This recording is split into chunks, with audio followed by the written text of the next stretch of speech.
Bismillahirrahmanirrahim. Assalamualaikum warahmatullahi wabarakatuh. Perkenalkan, nama saya Syarifah Fajanomi dari kelas 2B dengan NIM 12410051, Fakultas Tarbiyah dan Ilmu Keguruan, Prodi Pendidikan Guru Madrasah Ibtidaiyah. Di sini saya akan membuat video untuk menyelesaikan UTS saya di Makul Falsafat Pendidikan Islam, yaitu menjelaskan 6 materi yang berkaitan dengan falsafat pendidikan Islam. Oke, materi pertama yang akan saya jelaskan yaitu kedudukan alam semesta, manusia, dan ilmu pengetahuan dalam pendidikan Islam. Perspektif pendidikan Islam. Jadi pertama, pengertian hakikat pendidikan Islam. Itu tuh merupakan konsep yang fundamental mengarahkan proses pendidikan untuk membentuk individu yang seimbang antara spiritual, intelektual, dan sosial sesuai dengan ajaran Islam. Jadi ini tuh tidak hanya berfokus pada aspek akademik, tetapi juga pada pembentukan karakter dan akhlak mulia yang memiliki kualitas hidup yang tinggi baik di dunia maupun di akhirat. Contohnya itu seperti sikap jujur, amanah, dan juga peduli terhadap sesama. Itu bisa juga disebut dengan adab. Selanjutnya kita akan membahas tentang kedudukan alam semesta. Jadi kedudukan alam semesta ini sebagai ciptaan Allah yang penuh dengan tanda-tanda kebesarannya dengan segala fenomenanya itu yang sangat-sangat banyak seperti langit, bumi, bulan, matahari, dan lain sebagainya yang bisa kita lihat. Jadi itu ini semuanya merupakan sebagai objek yang dapat kita pelajari.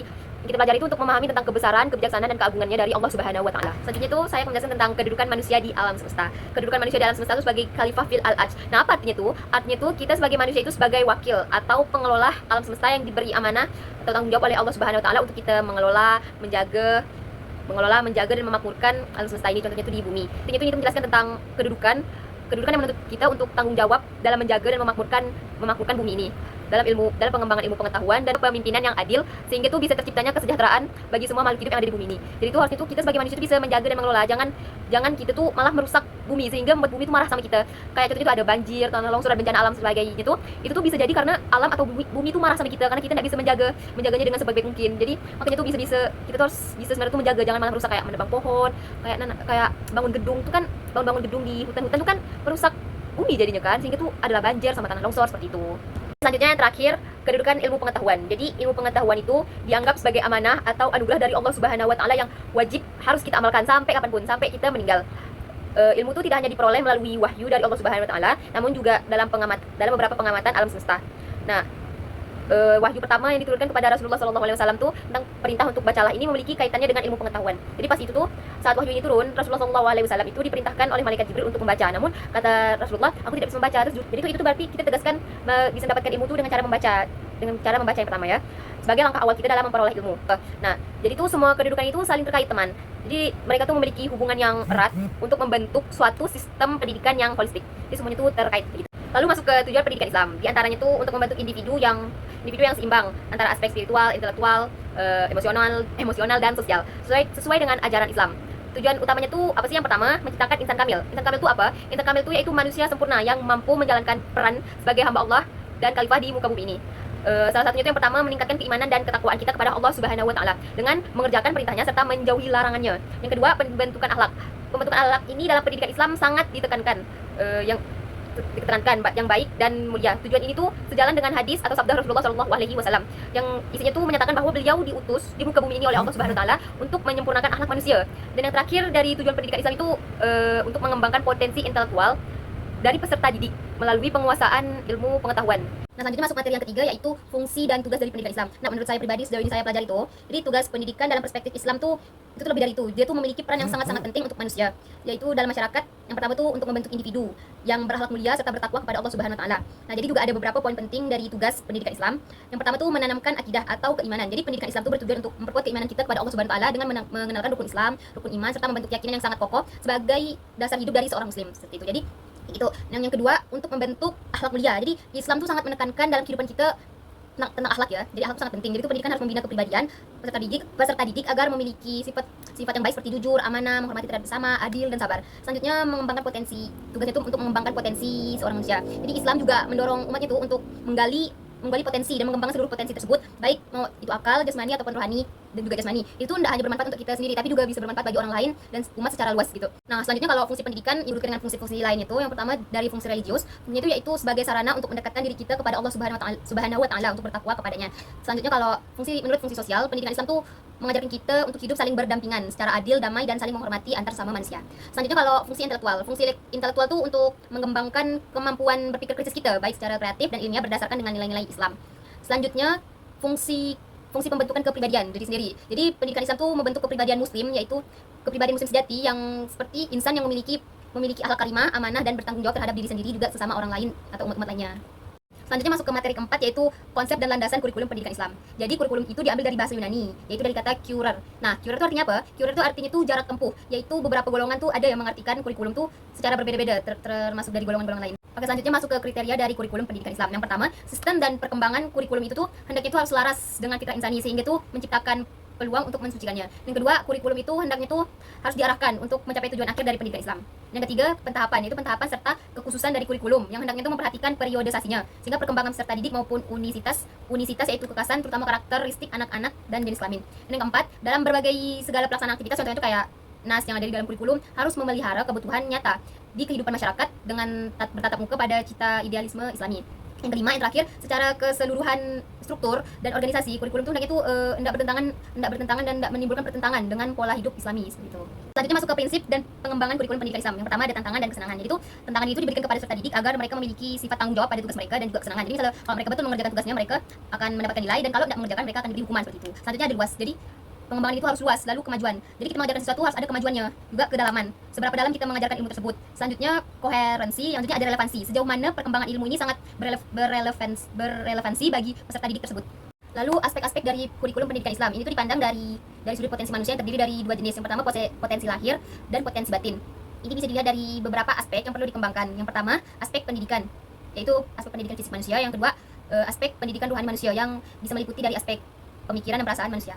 Selanjutnya masuk ke materi yang kelima, yaitu pengertian dan hakikat alat pendidikan serta hakikat evaluasi pendidikan. Jadi di sini pengertian alat pendidikan itu secara umum bisa diartikan sebagai segala sesuatu yang digunakan untuk mencapai tujuan pendidikan. Kalau menurut Indra Kusuma, alat pendidikan ini juga merupakan usaha dan perbuatan. Jadi alat pendidikan ini juga bisa diidentikan dengan media pendidikan, yaitu seperti alat, metode, dan juga teknik yang digunakan untuk mendukung efektivitas komunikasi antara pendidik seperti guru dan peserta didik, yaitu murid, dalam proses pembelajaran di sekolah agar lebih efektif ke depannya. Nah, selanjutnya kita masuk ke hakikat alat-alat pendidikan. Nah, alat-alat pendidikan ini sendiri bisa juga kita artikan sebagai perangkat atau media yang digunakan untuk melaksanakan sesuatu. Contohnya di dalam lingkungan pembelajaran. Ada beberapa alat-alat yang sangat penting dalam pendidikan, yaitu yang pertama pendidik. Nah, pendidik ini bisa juga disebut seperti dosen, guru, dan lain sebagainya. Yang intinya itu yang bisa mendidik kita. Tanpa pendidik atau guru tuh, maka proses pembelajaran ini tuh tidak akan bisa berjalan dengan lancar, karena siapa yang mau mengajari para peserta didik tersebut. Terus yang kedua ada yang namanya lembaga pendidikan. Jadi lembaga pendidikan itu adalah tempat untuk dilaksanakannya pendidikan itu sendiri, baik yang secara formal maupun non formal. Nah, contohnya tuh tempatnya tuh di mana proses pembelajaran itu berlangsung seperti di sekolah, universitas, akademik, dan pusat pelatihan dan lain sebagainya. Selanjutnya yang ketiga, ini penting, yaitu anak didik. Anak didik atau murid, yaitu sasaran pendidikan yang menjadi objek para pendidik untuk sekaligus pendidikan itu sendiri. Jadi itu anak didik itu sebagai suatu yang kita ajar gitu. Karena kalau tanpa anak didik itu maka kita mengajar siapa gitu. Selanjutnya ada namanya sarana dan prasarana pendidikan. Jadi ini tuh yang membantu lancarnya pelaksanaan pendidikan, terutama dalam proses pembelajaran. Seperti contohnya kalau yang sarana pendidikan tuh kayak alat tulis, komputer, papan tulis, proyektor, dan laboratorium dan lain sebagainya. Kalau prasarana tuh contohnya seperti gedung sekolah, ruang kelas, perpustakaan, kantin, itu tuh masuk pada prinsip kesenangan, kayak lapangan olahraga serta jaring internet. Selanjutnya ada alatnya itu perpustakaan. Atau kan perpustakaan tuh isinya itu buku-buku yang dimana di situ tuh bisa memberikan kita informasi tentang ilmu pengetahuan untuk membantu kita lah sebagai pendidik maupun peserta didik. Lalu ada juga yang namanya metode pendidikan. Metode pendidikan dan pendekatan sistem pengajaran yang digunakan. Contohnya kayak metode ceramah, tanya jawab, diberi tugas atau disebut penugasan, dan pola kreatif lainnya sebagainya. Selanjutnya ada yang namanya manajemen pendidikan. Nah, manajemen pendidikan itu ini sangat penting ya, karena untuk mengelola jadwal pembelajaran kita biar terstruktur. Selanjutnya ada yang namanya strategi pembelajaran, yaitu yang sesuai dengan pembelajaran siswa dalam lembaga pendidikan yang memiliki visi dan misi yang berbeda. Seperti di IAIN kan ada visi dan misinya tuh kan.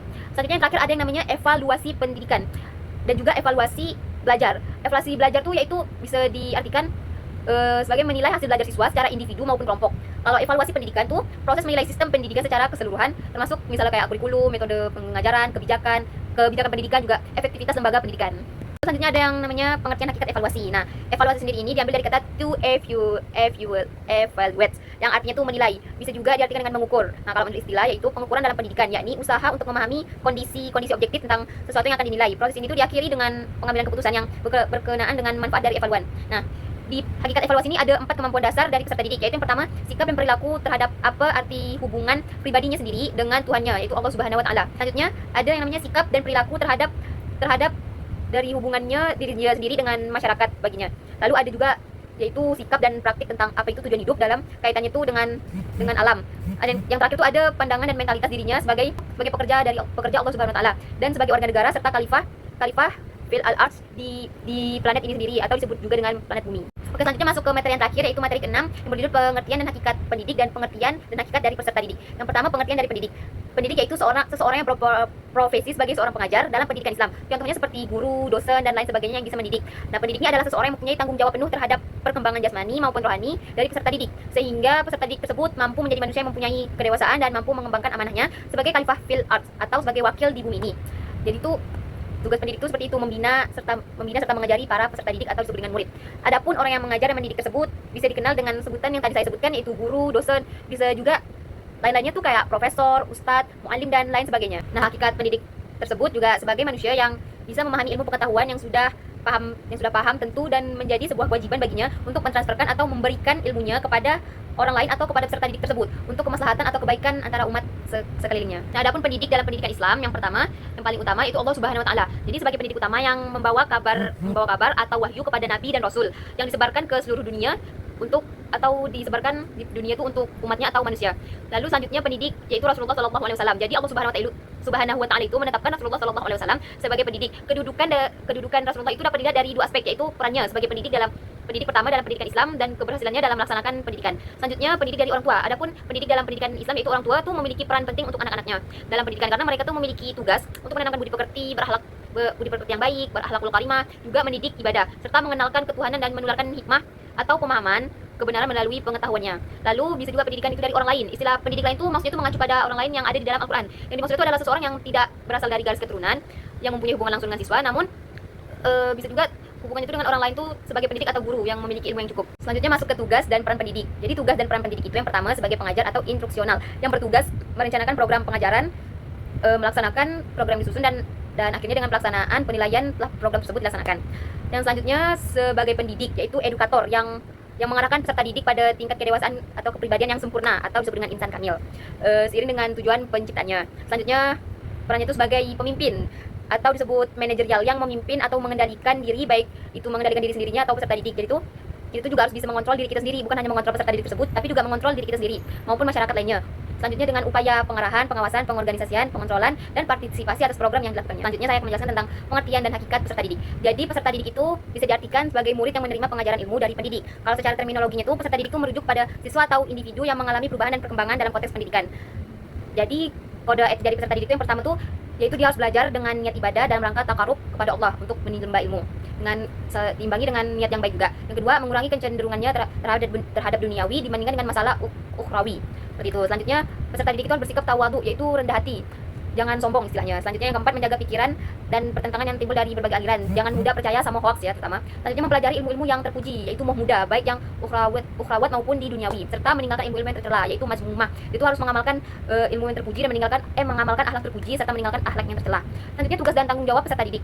Yang pertama, peserta didik itu harus menghormati serta menyayangi guru atau pendidiknya. Yang kedua, harus memuliakan guru ya teman-teman. Yang ketiga, menghargai guru. Keempat, belajar atas bimbingan guru. Kelima, harus menuntut ilmu sejauh-jauhnya, karena ada pepatah juga tuh. Lalu mengulang kembali materi pembelajaran serta membersihkan diri dan hati dari perbuatan tercela. Jadi tanggung jawab siswa itu kalau saya jelaskan tuh, mereka tuh kan ada tuh saya jelaskan menuntut ilmu sejauh-jauhnya. Jadi tuh menuntut ilmu itu tidak hanya di satu wilayah itu saja, tapi itu sejauh-jauhnya. Kan ada pepatah tuh yang bilang belajarlah kamu ilmu sampai ke negeri Cina, kan ada pepatahnya tuh. Juga kita harus menghormati dan memuliakan guru. Jadi kita sebagai peserta didik itu tidak boleh melawan, apalagi membangkang perkataan atau ucapan dari guru, karena guru itu salah satu pendidik yang mengajari kita, yang bisa mengajari kita sampai ke tahap sekarang, dari yang kita tidak tahu apa-apa sampai kita jadi tahu apa-apa. Jadi kayak gitu.